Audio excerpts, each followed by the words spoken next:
이 아하스웨로 왕은 하만의 지위를 높여서 그를 총리 대신으로 임명합니다. 하만이 어떤 사람이었습니까? 아각 사람 함무다다의 아들 하만이라고 그를 소개하고 있습니다. 사무엘상에 보면은 이 아각이 나옵니다. 아각은 아말렉의 왕으로서 이스라엘과 전쟁에서 패한 뒤에 사무엘에 의해서 죽임을 당한 인물입니다. 아말렉 족속은 원래 야곱의 형 에서의 후손이었지만 출애굽하는 이스라엘 대적해서 이스라엘과 영원한 원수 대적 관계에 놓이게 된 족속입니다. 아말렉과 이스라엘은 역사적으로 계속해서 앙금을 갖고 있었기 때문에 여전히 원수 관계로 지내는 사이였습니다. 성경은 그 하만이 아말렉의 왕 아각의 후손이라는 사실을 말하면서 왜 모르드게와 하만 사이에 갈등이 있었는지를 성경은 말씀해주고 있습니다. 그 당시 페르시아가 중동 지역의 패권을 차지하면서 이 유대인과 아말렉 족속들을 포로로 잡아와서 그들이 함께 섞여 살게 되었는데, 이 아각 사람인 하만이 페르시아의 총리 대신이 된 겁니다. 하만은 그 당시 페르시아의 왕 다음으로 높은 위치에 오르게 됩니다. 이 하만이 총리 대신이 되자 대궐문에 앉아 있었던 모르드게는 큰 고민에 빠지게 됩니다. 대궐문에 있는 모든 신하들은 하만이 드나들 때마다 그에게 꿇어 절하도록 명령이 내려졌기 때문입니다. 이 모르드게는 하나님을 열심히 섬기는 사람입니다. 하나님 외에 어떤 신상이나 사람 앞에서 무릎을 꿇고 절할 수 없었습니다. 이 모르드게가 계속해서 절을 하지 않자 다른 신하들이 모르드게에게 질문합니다. 모르드게요, 다른 신하들은 다 절을 하는데 왜 당신은 하만에게 절하지 않으면서 왕의 명령을 어기는 겁니까? 이 질문에 대해 모르드게는 그때 비로소 자신이 유대인이기 때문에 하만에게 절하지 못하는 것이라고 하면서 자신의 민족에 대해서 그때 밝히게 됩니다. 모르드게가 하만에게 절을 하지 않은 것은 신앙적인 이유이다, 이것을 설명하고 있는 것입니다. 모르드게 자신이 유대인이라고 밝힌 것은 앞으로 이 모르드게에게는 어떤 위기가 온다 하더라도 그 자신의 뜻을 결코 꺾지 않겠다는 단호한 결의가 담긴 대답이었습니다. 모르드게는 자신의 생명을 걸어서라도 신앙의 절개를 지킬 것이다 라고 다짐합니다. 이 일은 곧장 하만에게 보고가 됩니다. 하만은 이스라엘 민족을 한날 한시에 전부 죽일 계획을 세웁니다. 제비를 뽑아서 그날을 앞으로 약 11개월 후인 12월 13일로 날짜를 정합니다. 그리고 왕에게 유대 민족이라는 사실은 밝히지 않은 채 말합니다. 왕이시여, 어떤 민족이 있는데 그들이 갖고 있는 자치 법률이 왕의 법률과 달라서 왕의 법을 그들이 지키지 않고 있습니다. 왕이시여, 그들을 진멸하도록 허락해 주옵소서라고 간청합니다. 또한 이 일을 위해서 자신이 갖고 있는 은 1만 달란트를 왕의 금고에 바치겠다고 자발적으로 말합니다. 이 말을 듣고 하만을 신뢰하던 왕은 자신이 가지고 있던 인장반지를 빼주면서 그 일을 허락합니다.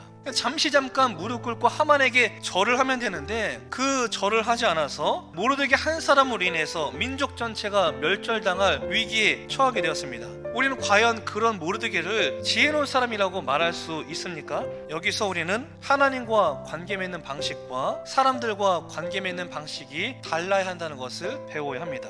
우리가 사람들과의 관계에서 맺는 관계는 서로가 이해하고 얼마든지 양보하고 선호를 바꿀 수가 있습니다. 하지만 하나님과 맺는 관계는 영적인 관계입니다. 우리가 하나님과의 관계에서 조금이라도 빈틈을 보인다면 곧바로 사탄으로부터 공격을 받기 시작합니다. 모르드게도 다니엘처럼 일반적인 생활을 할 때에는 이방인들과 함께 조화를 이루려고 유대인인 것을 숨기며 평화롭게 살았습니다. 하지만 그의 삶에 신앙과 관련된 문제가 생겼을 때는 결코 타협하지 않았습니다. 그래서 모르드게는 그동안 숨겨왔었던 내가 유대인이라는 사실을 이제는 드러내면서 하만 앞에 꿇어 절하지 않았던 것입니다. 우리가 살아갈 때 인간관계에서는요, 얼마든지 양보하고 포기하고 내려놓을 수가 있습니다. 하지만 하나님과의 영적인 관계에서는 결코 양보할 수 없는 것이 있습니다. 우리가 생명처럼 지켜야 할 것이 있습니다. 그것이 분명해야 비로소 우리는 길이 끝나는 곳에서 길을 발견할 수 있습니다. 에스더에서 우리는 이러한 신앙의 원리를 배워야 합니다. 일제강점기 우리 민족과 한국교회는 신사참배를 강요당했습니다. 한국교회는 신사참배에 저항하고 또 저항하면서 끝까지 버텼습니다. 그 후 일본으로부터 공갈과 협박, 온갖 핍박이 이어졌고 이를 견디지 못한 천주교가 먼저 신사참배는 국민 의례에 불가하다고 결의하고 신사참배를 시작했습니다. 뒤이어 감리교 총회와 장로교 총회도 신사참배를 수락했습니다. 하지만 뜻있는 목사님들과 교회는 그 후에도 계속해서 신사참배를 거부하고 순교의 길을 걸어갔습니다. 그 중에 대표적인 분이 바로 평양 산정형교회의 주기철 목사님이십니다. 신사참배는 하나님께 대한 배신입니다 라고 하면서 한 번 죽지 두 번 죽지 않는다는 일사각오로 신사참배에 항거했습니다. 마침내 1940년 산정형교회는 일본에 의해서 폐쇄당하고 말입니다. 주기철 목사님은 다시금 투옥되었고 일제에 의하여 목사직을 파면당하게 됩니다. 그리고 감옥에서 온갖 고문을 당하다가 결국 감옥에서 순교하시고, 또 주기철 목사님이 감옥에 들어가 순교하시기 전에 했던 마지막 설교에 이런 대목이 나옵니다. 주님을 위하여 오는 고난을 내가 피하였다가 이 다음에 내가 무슨 낯으로 주님을 대하오리까? 주님을 위하여 이제 당하는 수옥을 내가 피하였다가 이 다음에 주님이 너는 내 이름과 평안과 즐거움을 다 받아 누리고 고난의 자는 어찌하고 왔느냐고 물으신다면 내가 무슨 말로 대답하랴? 주님을 위하여 오는 십자가를 내가 이제 피하였다가 이 다음에 주님이 너는 내가 준 유일한 유산인 고난의 십자가를 어찌하고 왔느냐라고 물으신다면 내가 무슨 말로 대답하랴? 우리 한국교회는 이러한 숭고한 순교의 피 위에 세워졌습니다. 지난 1년 동안 여러분들의 삶을 돌아보시기 바랍니다.